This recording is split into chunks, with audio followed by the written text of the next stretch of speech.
ko. Okay. Sa ngayon, ang gusto ko yung pinakapangulo sa lahat ng mga katuruan ng lahat ng mga propeta. Okay? Ang pinakapangulo sa lahat ng mga katuruan ng mga propeta ay kung sino ang Diyos. Okay? Wala na akong pakialam kung hindi niyo kikilalanin si Propeta Muhammad. Pero ang pakialam ko, dito tayo, no? Kung baga sa number 1, number 2, number 613 na kautusan ng Diyos, dito tayo sa number 1. Patunayan ninyo, yung Trinity ninyo, yan ang Diyos ng mga propeta. At patutunayan ko sa inyo, hindi yan Diyos ng mga propeta. Brad Jando, are you there? Yes, go ahead, Brother Wendell. Oh. So, sabi niya, yung pinaka-sentro ng ating aral, no? Ulitin ko, paulit-ulit na yung tinalakay natin. Yung mga topic na ganyan, paulit-ulit na lang ito sa punto por punto. Okay, ito ang gusto ko, gaya ng sabi ko. Ako kasi, pag namimili ako ng numero, gusto ko yung number 1. Ayaw ko yung number 2, number 3. Number 1 ang gusto ko. Kasi ito yung dito tayo nagkakahiwalay. Kayo, yung Abrahamic religion. Nakahiwalay din tayo patungkol kay Muhammad, bro. So, ganito na lang. Tinatanggap ba ninyo? Kasi mukhang nakatikim kayo ngayon sa akin dito sa pagka-Christology. Ano? Ngayon, Brad Jando, dito lang. huwag mo na siya magsalita ng ganyan para... Deal or no deal? Sabi mo dapat number 1. Di kung yan na number 1, pag sinabi mo number 2, number 3, hindi siya number 1 sa inyo. Okay. Ganito. Ang pinaka number 1 sa lahat ng katuruan ng relihiyon ay ang pagka-Diyos. Hindi sa inyo, yung part nyo. So, Diba, ganito lang bro. Deal or no deal? Deal or no deal? Para malaman ko lang. Marami kayong nakawitness, marami kayong nakarinig. Kasi matagal ko nang hinahamon nito si Wendell Talibong. Tanong. Okay lang ba ako magtatanong? I-confirm mo muna yun, bro. I-confirm mo muna yun. Brad Jando. So, hindi ba ninyo kayang tindigan na si Kristo ang Diyos ng mga propeta? Gusto ninyo ay indefinite article dahil alam ninyo na talagang ang katotohanan ay tatlo ang dinidiyos ninyo? Dahil ayaw ninyong tanggap ang proposal ko na patutunayan ninyo ni Wendell si Jesus Christ ang Diyos ng mga propeta. Definite article, gusto kong definite article. Ang inyo kasi, para sa inyo, si Allah ay Diyos ng mga propeta. Yun ang sa inyo. Ang gusto nyo naman, i-counterpart namin niya si Kristo ang Diyos ng mga propeta para tumpangan yung pininindigan ninyo. Hindi kami ganyan magturo eh. Kaya si Brother Wendell, ang gusto niyang i-insist sa iyo, yung official naming turo. At dahil kakontra ka ng aming turo, kontrahin mo si Brother Wendell gamit ang aming turo at hindi yung mindset na tumatakbo sa isip niyo na kailangan ganito ang Islam, ganyan din kailangan turo ng Kristiyano. Hindi ganyan, bro. So, ikaw naman masita, pakikigigan naman kita. Okay, maraming salamat bro, Jindo, no? Kaya ko ganun ang proposal ko, bro. Kasi po lahat ng mga propeta, kasali si Propeta Jesus, ang kanilang Diyos at Panginoon ay nag-iisang persona. Wala kayong mailatag kahit kalahating talata, si Kristo ay nanalangin at sumamba, nagpatira pa sa tatlong personang Diyos. Nag-iisang personang Diyos lang ang Diyos nila. Mula kay Moses hanggang sa lahat ng mga propeta, hanggang kay Jesus. Nag-iisang persona lang. No? Wala kayong mailatag kahit isang talata na ang Diyos ni Jesus, nagpatira pa si Jesus, nanalangin si Jesus sa tatlong personang Diyos. Wala. Kaya ganoon ang proposal ko. Dahil iisa lang ang persona ng Diyos na kinikilala ng lahat ng mga propeta at inamin mo naman na hindi kilala ng lahat ng mga propeta si Jesus bilang Diyos, ibig sabihin, Ama lang, isang personang Diyos lang ang kilala ng lahat ng mga propeta. So bakit ninyo isisingit si Jesus? Kaya kung isisingit ninyo si Jesus, patunayan ninyo si Jesus ang Diyos ng lahat ng mga propeta. Pero pag hindi ninyo yan kayang patunayan, ngayong gabi magsisimula kayo ng pagbabalik loob sa Diyos, hindi Diyos ng mga propeta si Jesus. Pag hindi niyo kayang patunayan yan sa akin, sa debate. Brad Jando, Brajando. Sandali ha, nawala yata sa linya si Brajando. No. Sige bro Wendell, ituloy mo lang. Nawala ba si Brajando? Okay. Wala yata. Sige bro. Yon ang ako ang gagawa ng paksa. Halimbawa, i-offer ko sa iyo, patunayan mo na si Muhammad ay kinikilalang propeta sa lahat ng mga propeta. Sangayon ka ba yan? No? Natural, hindi ka Sasagutin kita. sangayon. Okay ba? Sasagutin ba kita? Sandali. Okay ba? Sandali Sasagutin muna. kita ngayon.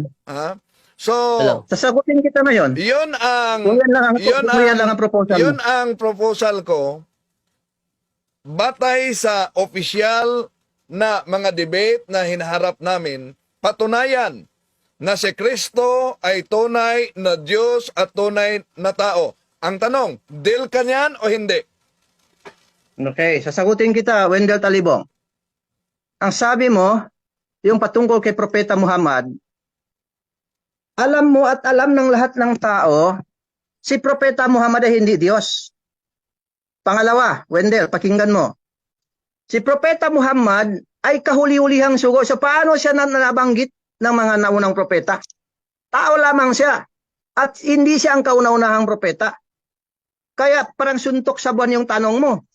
Pero yung Diyos mo, si Jesus Christ, bakit hindi siya kilala ng lahat ng mga propeta? Samantala ang Diyos, sandamukal ang talata dyan sa Biblia mo, sa Old Testament. Sandamukal na talata, ang Diyos ay nagpakilala sa lahat ng mga propeta. Bakit hindi nila kilala si Kristo kung Diyos yan? Kaya nga sinagot ka ni Brajando, the divine revelation of God was gradually developed at was gradually revealed to us.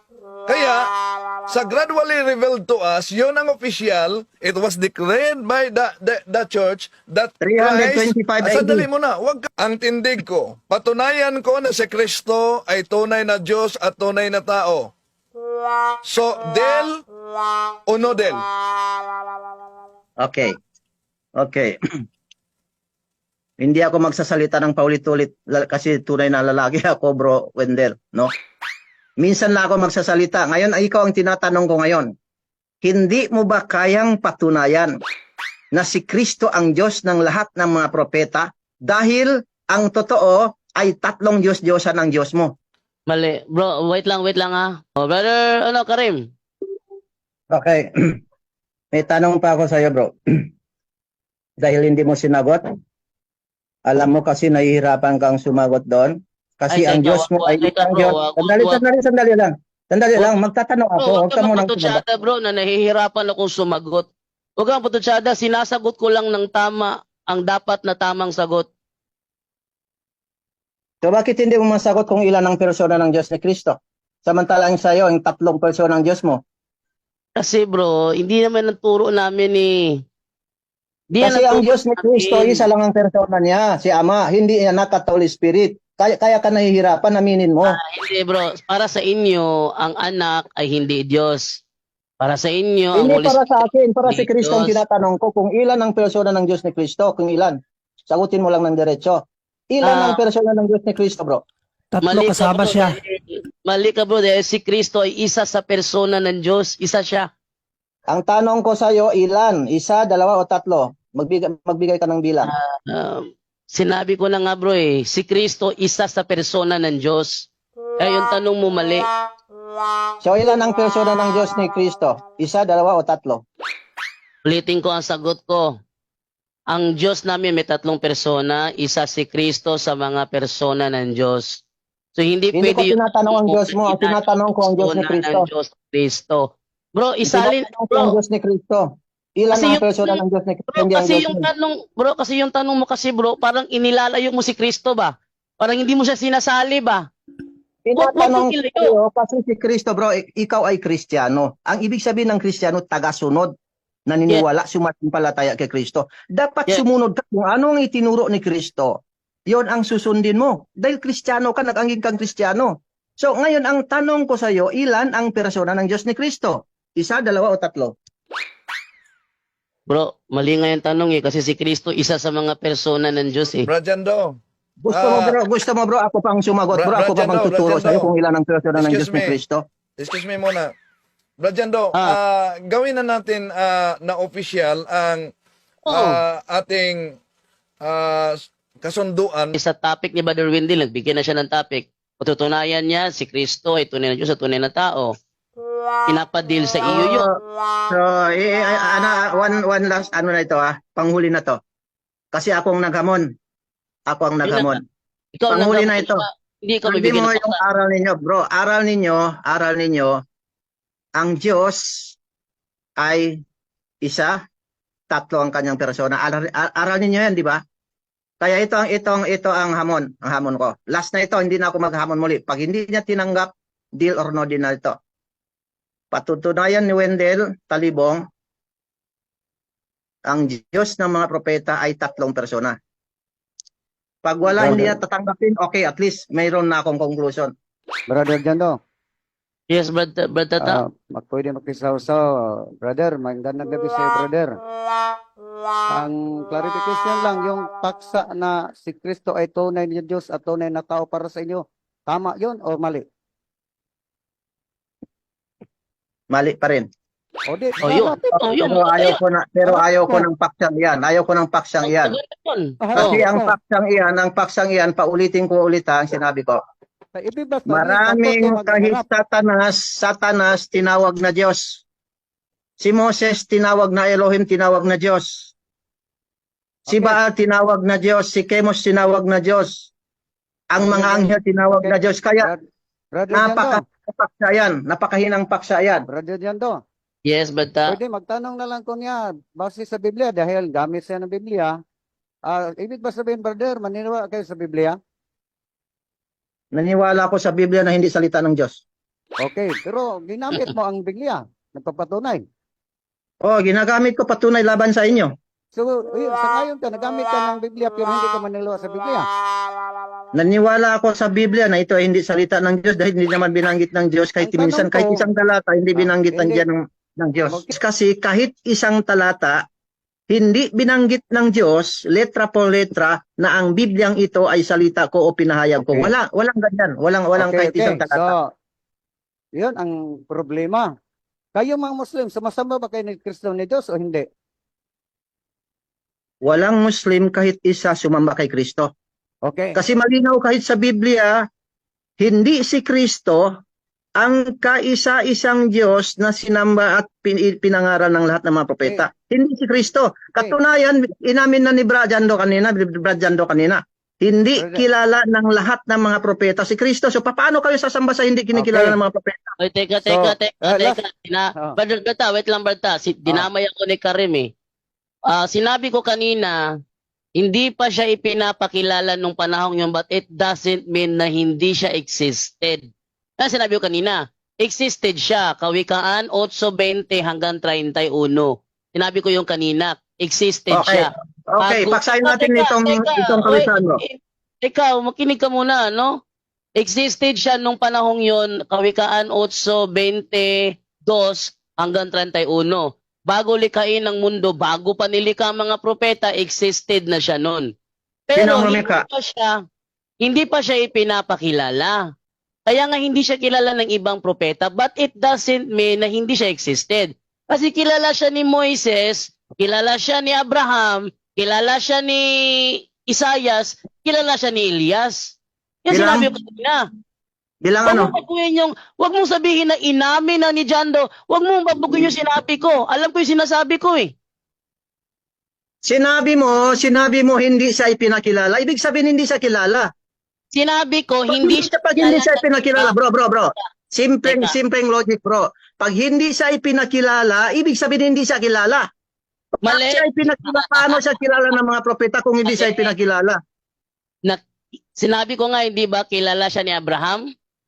Kilala Saan siya sinabi, ni Moises? saan binanggit ni Abraham? Saan binanggit ni Abraham ang pangalan ni Jesus Christ? Sige, isang talata. Pakinggan mo, Brother Wendell. Ang stand ng Quran ng Muslim, no?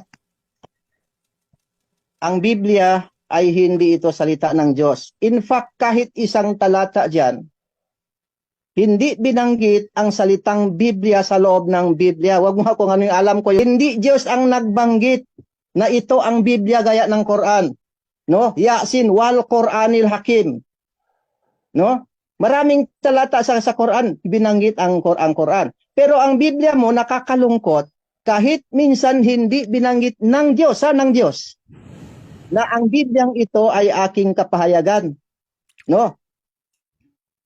Kasi binago, ni-revise, ang daming kaya nga meron kayong Revised Standard Version, meron kayong New International Version, meron kayong New King James Version, etc. etc. Kasi niretoke pa ulit-ulit. Kung salita yan ng Diyos, bakit ninyo pakialaman? Okay, Brother Jando. Sa Mateo 4:7 hanggang 10, sabi ng Panginoong Hesus ni Satanas, sambahin mo ang Ginoo nga Panginoong Diyos. Si Satanas ni samba ni Kristo, hindi. Okay. Mateo 4, Dito hanggang 10. 1 hanggang 10. Napakinggan niyo muna ako. Kasi kabisado ko itong talatang ito eh. Mateo 4 at Lucas 4. Anong nagawa diyan? Ginagawa ni Hesus Kristo diyan. Dinala siya ng diablo. Okay? Dinala siya, dinala. So paano kayo? Paano kaya yon nadala ng isang nilikha? Pinakamasama sa lahat ng nilikha. Paano niya nadala ang creator ng universe? At inilagay pa doon sa taluktok ng templo. Tapos inutusan magpatira pa at sumamba. Okay. Kikilaan ninyong Diyos ang ganyan. Ang tanong ko, brother. Ang tanong ko, Kayo mga kapatid. pag sabi ni Jesus ni Satanas, sambahin mo ang Panginoon ngayong Diyos. Si Satanas, sumamba ba ni Jesus? Hindi. Hindi si Satanas ang sumamba kay Kristo. Lagi. Si Kristo ang inutusan. Si Kristo ang inutusan ng Satanas na magpatira pa at sumamba sa Brother kanya. Jando, pakibasa mo na yung pagsabi ni Kristo, sambahin mo ang Panginoong Diyos mo. Pagibasa. 4:7 sabi, ngunit sumagot si Jesus. Ito, ayaw nyo itong basahin eh.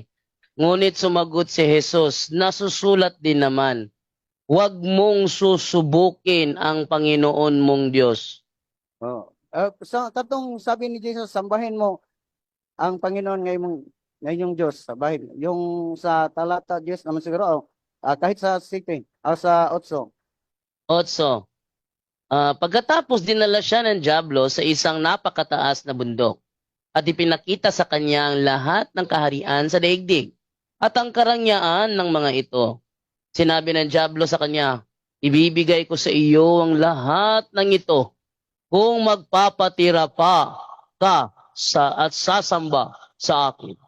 Kaya't sumagot si Jesus, lumayas ka, Satanas, sapagkat nasusulat, ang Panginoon mong Diyos ang dapat mong sambahin at siya lamang ang dapat mong paglingkuran. Ang tanong. Pagkatapos, ayun, Sige. Tapusin lang iniwan brother na dyan. ng dyablo. Okay, ang tanong brother. Ang dyablo, si Satanas, sumamba ba kay Jesus o hindi? Pakisagot. Wala. Nawala si Kwan. Teka muna. Karim, oh. Okay. Nakamute ako. Okay. Pakinggan ninyo yung aral dito mga bro. Dito sa Mateo 4 at saka Lucas 4, dinala siya ng diablo. Yes, Itong bro. diablo na Sandali lang. Excuse ito me, ang Satanas. Brother, diretso na lang sagot. Binasa na ni Brother Jando, hindi naman ako nagtanong, dinala ba si Jesus sa diablo? Ang aking tanong, dinala ba sa hindi? Ang aking tanong, sagutin mo, kaya mo sagutin. Sumamba ba si Satanas ni Jesus o hindi? Yan ang sagutin mo. Sumamba si Satanas dito. Actually, binastos nga ng Satanas dito si Kristo eh.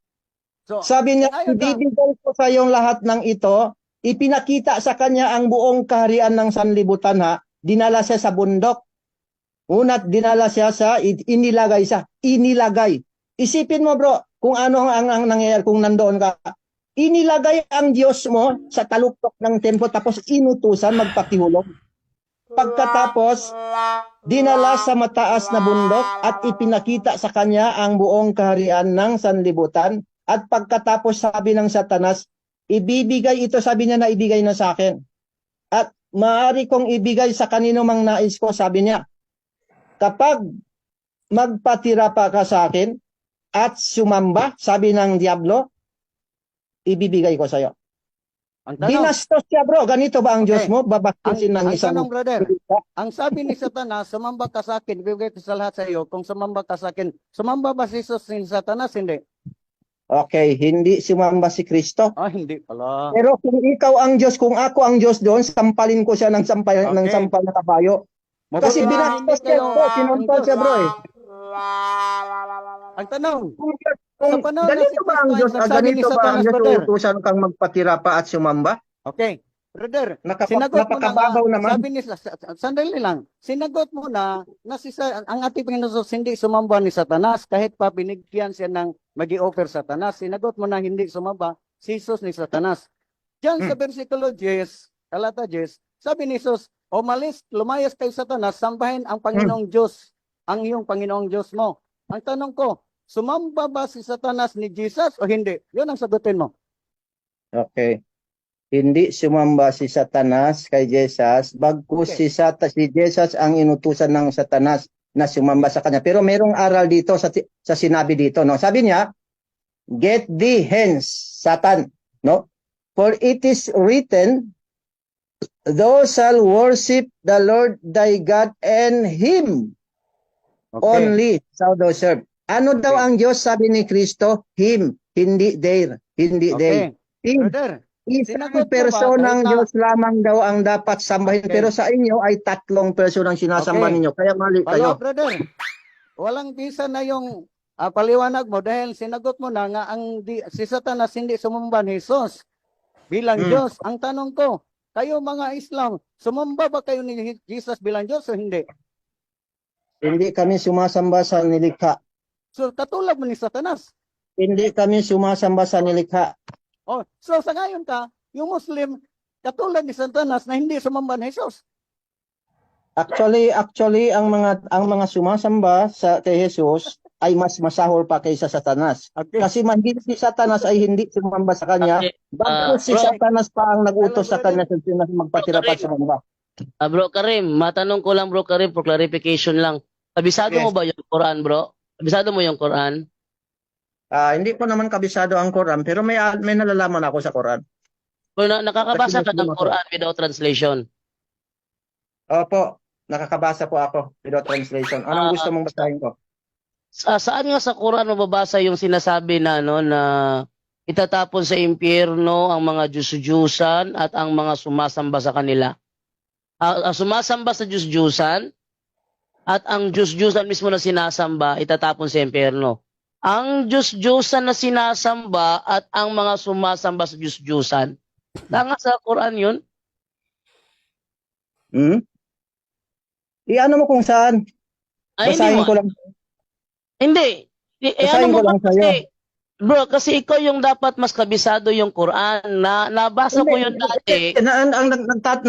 Sumasagot lang ako sa'yo. Sabi mo, marunong ka ba bumasa ng Quran kahit walang Hindi. translation? Sabi ko Ang sa'yo, unang oo. tanong ko, Kaya kabisado kung mo gusto mong Quran. subukan yung karunungan ko sa pagbasa ng Quran, ilatag mo kung ano ang talata ang gusto mo, basahin ko sa'yo. Hindi. Bro, ang tanong ko una is, kabisado mo ba yung buong Quran? Sabi mo, hindi mo gaano kabisado.